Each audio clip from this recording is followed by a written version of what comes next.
नमस्कार मंडळी, तर स्वागत आहे तुमचं आपल्या तिखट पाहुणचार रेसिपीज मध्ये। साहित्य बघूनच तुम्हाला समजलं असेल की आज आपण पिझ्झा बनवणार आहोत। तर हा पिझ्झा रेडीमेड बेसचा वापर करून केलेला आहे। अगदी मार्केटमध्ये स्ट्रीट स्टाईल ज्या पद्धतीने पिझ्झा मिळतो अगदी तशाच चवीचा आणि त्याच पद्धतीचा हा पिझ्झा आहे। तर त्यासाठी गॅसवर बघा पॅन ठेवून त्यामध्ये 1 चमचा बटर घातलं आणि बटर हे कमी आचेवरच वितळून घ्यायचं। बटर चांगलं मेल्ट झालं की त्यामध्ये उभा चिरलेला एक कांदा, उभा चिरलेला टोमॅटो, त्यातील बियांचा भाग मी काढून घेतला। त्यानंतर उभी चिरलेली हिरवी शिमला मिरची, लाल शिमला मिरची आणि अर्धा चमचा अद्रक लसणाची पेस्ट घातली। आता गॅसची फ्लेम ही मोठी करायची आणि मोठ्या आचेवरच आपण हे सॉटे म्हणजेच परतून घेणार आहोत। तर फक्त मिनिटभर हे परतून घ्यायचं, जास्त आपल्याला भाज्या शिजवायच्या नाही। भाज्यांमधील क्रंचीनेस आणि रंग हा तसाच असला पाहिजे। फक्त मिनिटभर या परतून घ्यायच्या। त्यानंतर यामध्ये बघा मी पिझ्झा सीझनिंग घातलेला आहे। पिझ्झा बेसवर भाज्या या कच्च्याच घालण्यापेक्षा तुम्ही अशा सॉटे करून घाला, म्हणजे खूप छान चव येते। त्याचबरोबर मी अगदी चिमूटभर मीठ घातलं, पुन्हा मिक्स करून घेतलं। त्यानंतर गॅस बंद करून मिश्रण हलकसं थंड करून घेतलं। आता आपल्याला होममेड पिझ्झा सॉस बनवायचा आहे। त्यासाठी एका बाउल मध्ये बघा मी साधारणपणे 2 ते 3 चमचे टोमॅटो केचप, 2 ते 3 चमचे मेयोनीज, ग्रीन चिली सॉस हा 2 चमचे घातला, रेड चिली सॉस 2 चमचे, 1 चमचा शेजवान चटणी किंवा शेजवान सॉस घालायचा। तर सर्व सॉसचे प्रमाण तुम्ही तुमच्या आवडीनुसार कमी जास्त करू शकता। आता यामध्ये मी अगदी थोडंसं पाव चमचा इतकं लाल तिखट घातलं, कारण सॉसेस हे सर्व गोड असतात, त्यामुळे मी थोडीशी स्पायसीनेस साठी लाल तिखट घातलं। थोडंसं पिझ्झा सीझनिंग, जर हे नसेल तर तुम्ही चिली फ्लेक्स आणि ऑरेगॅनो मिक्स करा।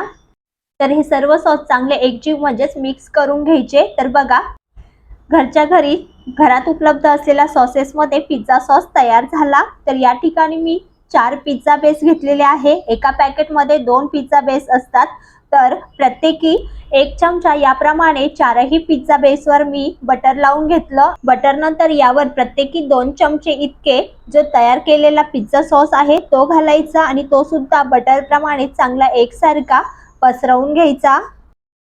त्यानंतर चीज घालायचं। तर इथे मी मोझरेला चीज वापरलेला आहे।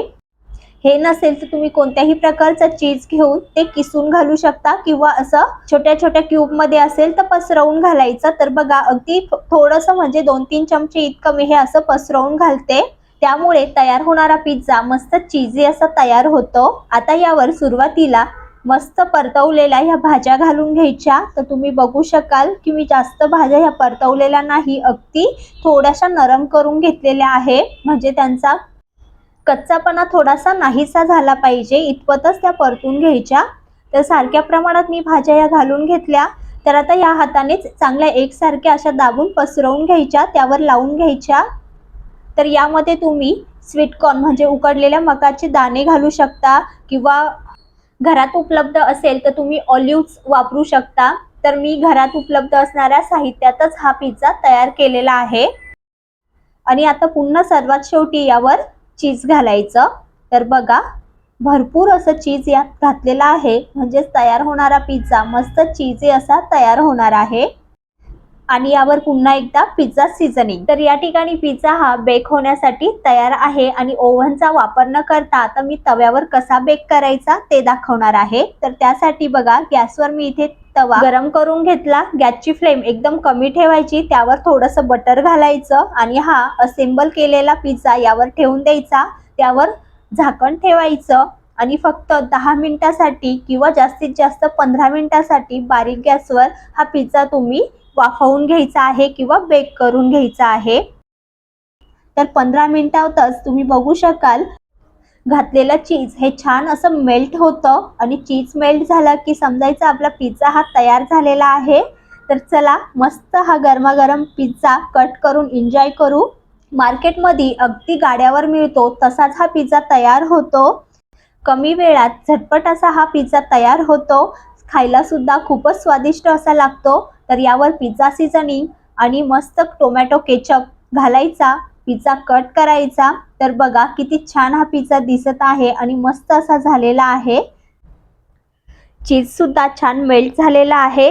तर हा कलरफुल चीजी गाड्यावर मिळतो तसाच टेस्टी पिझ्झा घरच्या घरी बनवलेला आहे. कसा वाटला हे कमेंट करा. रेसिपी आवडल्यास लाईक आणि चॅनलला सबस्क्राईब करा. पुन्हा भेटूया एका नवीन रेसिपी सोबत. धन्यवाद.